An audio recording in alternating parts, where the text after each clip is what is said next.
السلام علیکم ورحمۃ اللہ وبرکاتہ۔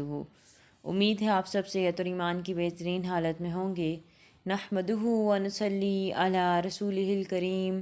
اما بعد فاعوذ باللہ من الشیطان الرجیم، بسم اللہ الرحمن الرحیم۔ رب اشرح لی صدری ویسر لی امری واحلل عقدۃ من لسانی یفقہوا قولی، رب زدنی علما، اللہم بارک لنا فی اوقاتنا۔ الحمدللہ، اللہ کا احسان ہے، اللہ کا فضل ہے کہ اللہ نے ہمیں پھر سے موقع دیا کہ ہم جان سکیں کہ ہم کیسے اپنے رمضان کو اور اچھا اور بہترین کر سکتے ہیں۔ تو کوئی بھی علم ہمیں جو ملتا ہے وہ اللہ ہی کا احسان ہوتا ہے، اور اس پر ہمیں الحمدللہ کہنا چاہیے، کیونکہ الحمدللہ آپ کی نعمت میں اضافے کا باعث ہے۔ رمضان المبارک کے چھٹے سٹیپ پہ جانے سے پہلے میں کچھ باتیں آپ لوگوں سے کرنا چاہوں گی، کیونکہ چھٹا سٹیپ یہ ہے کہ آپ دل کی خوشی اور ثواب کی نیت کے ساتھ کام کریں۔ تو اس سے پہلے آپ کو پتہ ہونا چاہیے کہ اس مہینے کی فضیلت کیا ہے۔ تو مختصر اس مہینے کی فضیلت بتاؤں گی تاکہ آپ کو پتہ چلے کہ آپ کو کیوں شوق اور جذبہ رکھنا اور کتنی لگن ہونی چاہیے آپ کی، کیونکہ اس ماہ مبارک کے بہت سے فضائل اور خصائص ہیں جو کہ دوسرے مہینوں کی نسبت اس کو ممتاز اور مقام عطا کرتے ہیں۔ اچھا، اس ماہ مبارک میں قرآن مجید کا نزول ہوا۔ قرآن مجید کوئی عام کتاب نہیں ہے، اللہ کی کتاب ہے، اور آپ کو پتہ ہے کہ اب تا قیامت تک جتنے بھی لوگ موجود ہوں گے انہیں قرآن کو ہی فالو کرنا ہوگا۔ تو سورہ بقرہ میں ہی آتا ہے کہ شہر رمضان الذی انزل فیہ القرآن، کہ اس ماہ رمضان میں قرآن کا نزول ہوا، اور قرآن بھی وہ جو کہ حق و باطل میں فرق کرنے والا ہے، ہدایت دینے والا ہے، وہ کتاب جو رہنمائی کرتی ہے، وہ کتاب جو اندھیرے میں روشنی کرتی ہے، وہ کتاب جو تسلی دیتی ہے، جو کتاب جس سے بڑی کوئی امید نہیں ہے، وہ کتاب جو آپ اس سے جیسا تعلق رکھتے ہیں آپ کو ویسا ہی عطا کرتی ہے، چاہے پھر وہ دوستی کا ہو، چاہے وہ ہدایت کا ہو، چاہے وہ شفا کا ہو۔ پھر اسی کے عشرہ خیر کی میں طاق راتیں ہیں، اور ان میں ہی ایک قدر کی رات ہے جس کو ہم شب قدر بھی کہتے ہیں، تو جس کی عبادت کو اللہ تعالیٰ نے 1000 مہینوں کی عبادت سے بہتر قرار دیا ہے کہ لیلۃ القدر خیر من الف شہر، کہ شب قدر 1000 مہینوں سے بہتر ہے۔ اور آپ کو پتہ ہے کہ 1000 مہینوں میں 83 سال، یعنی 83 سال اور 4 منتھس بنتے ہیں، تو عام طور پہ تو ہماری اتنی عمر بھی نہیں ہوتی ہے۔ تو اس پہ پتہ چلتا ہے کہ اللہ تعالیٰ کا کتنا احسان ہے ہمارے اوپر، کس کے اوپر اتنی فضیلت والی رات ہے کہ جس کا اجر اتنا زیادہ ہے۔ پھر اس کے بعد رمضان کی ہر رات کو اللہ تعالیٰ اپنے بندوں کو جو ہے نا جہنم سے آزادی دیتے ہیں۔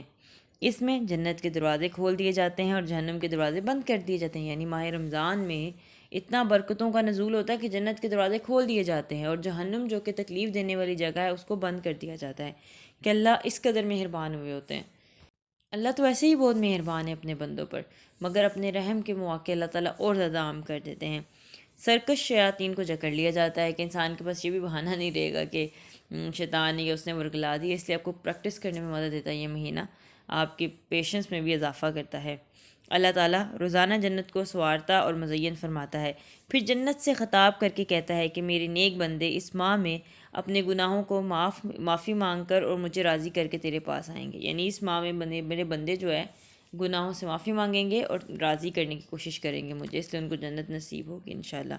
اچھا، کیا ہوتا ہے کہ رمضان کی آخری رات میں روزے داروں کی مغفرت کر دی جاتی ہے اگر انہوں نے صحیح معنوں میں روزے رکھ کر اس کے تقاضوں کو پورا کیا ہوگا۔ تو اگر کوئی روزے رکھتا ہے، روزے تو ظاہر سے ہم سارے رکھتے ہیں، مگر روزوں کو ان کی روح کے ساتھ رکھے، اس کے تقاضوں کو پورا کرتے ہوئے رکھیں، انشاءاللہ آپ کو بخشش مل جائے گی۔ اور سب سے خوبصورت بات یہ ہے کہ جب تک روزے دار روزہ افطار نہیں کر لیتے، فرشتے اس کے حق میں رحمت اور مغفرت کی دعائیں کرتے رہتے ہیں۔ روزے دار کے منہ کی بو اللہ تعالیٰ کے ہاں کستوری کی خوشبو سے بھی زیادہ پاکیزہ اور خوشگوار ہے، کہ اللہ تعالیٰ کو اس کے منہ کی خوشبو اتنی پسند ہے۔ خوشبو کیسے ہو جاتی ہے؟ خوشبو بیسیکلی جب آپ پانی نہیں پیتے تو آپ کے منہ سے ایک عجیب طرح کا وہ، آپ اس کو اسمیل کہہ سکتے ہیں، یا وہ آنا شروع ہو جاتی ہے نا، تو وہ اللہ کو اتنی پسند ہے کہ اس کو کستوری اور اتنا معزز دیا گیا، کیونکہ وہ بندہ اللہ کے لیے رکتا ہے نا، آپ اللہ کے لیے رک رہے ہیں، جو اللہ کے لیے رک رہا ہے پھر اس کا درجہ بھی بڑھتا ہے۔ تو دیکھیں اس کی اتنی فضیلتیں اور خصوصیت ہیں، اس لیے تو اس کے استقبال کے لیے تیاریاں کر رہے ہیں، خود کو ہم بنا رہے ہیں، خود کو ہم اس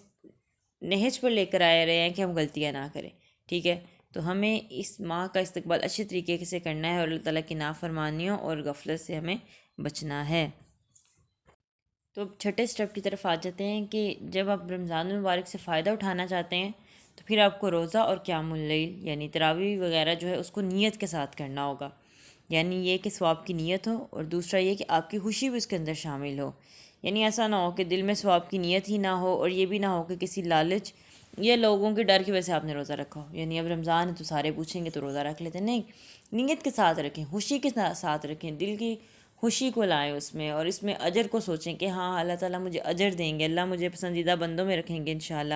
ٹھیک ہے۔ بلکہ کیفیت ہو کہ روزہ رکھنا ہے، تراویح پڑھنی ہے اللہ کے لیے مکمل رضامندی کے ساتھ، کوئی جبر اور زبردستی نہیں۔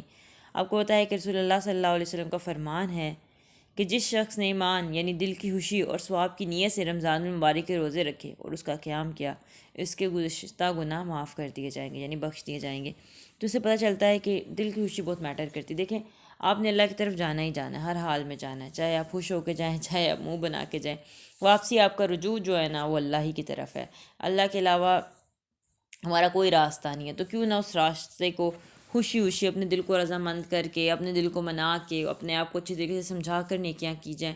کیونکہ جب آپ کے پاس کوئی راستہ ہی نہیں ہے تو پھر آپ اچھا راستہ لے کیوں نہیں لیتے، اور اس میں ویسے بھی آپ کا سکون ہے۔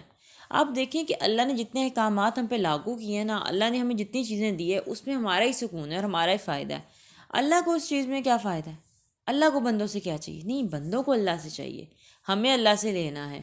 اور ہماری عبادات ہمارے لیے ہی ہیں، اللہ کو اس کا کچھ نہیں ہے، ہمیں اپنا یہ ہمارا نفع اور نقصان کا فیصلہ ہے۔ اللہ سبحانہ و تعالیٰ تو بہت بڑی ذات ہے، وہ تو بڑی کریم ذات ہے۔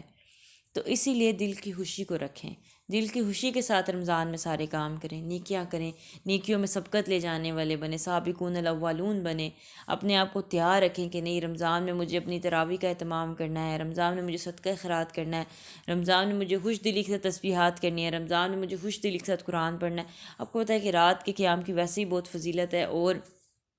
یہاں تک کہ اللہ کے نیک بندوں کی صفات میں بھی آتا ہے کہ وہ راتوں کو اللہ کی عبادت کرتے ہیں۔ رات کا قیام جو ہے وہ بہت چنے ہوئے لوگ ہی کر سکتے ہیں۔ اپنی نیند کو قربان کرنا اور اپنے بستروں سے الگ ہونا، اپنے پہلوؤں کو الگ رکھنا، یہ کوئی عام بات نہیں ہے، یہ کوئی عام انسان نہیں کر سکتا، یہ وہی کر سکتا ہے جس کو واقعتاً اس چیز کا ادراک ہے کہ وہ کتنی بڑی سعادت حاصل کر رہا ہے۔ پھر رمضان کی راتوں میں جاگنا اور عبادت کرنا، اور رمضان کے آخری عشرے میں عبادت کرنا کوئی عام بات نہیں ہے، یہ بہت سعادت مند لوگوں کو ملتی ہے۔ اللہ تعالیٰ ہمیں ان سعادت مند لوگوں میں شامل کریں۔ تو اب آج کا پوائنٹ یہ تھا کہ خوش دلی کے ساتھ اور نیت کے ساتھ اچھے طریقے سے عبادت کو کریں، اللہ تعالیٰ آپ کی عبادت کو قبول کریں اور آپ کو عبادت کرنے کی توفیق دیں۔ السلام علیکم ورحمۃ اللہ وبرکاتہ۔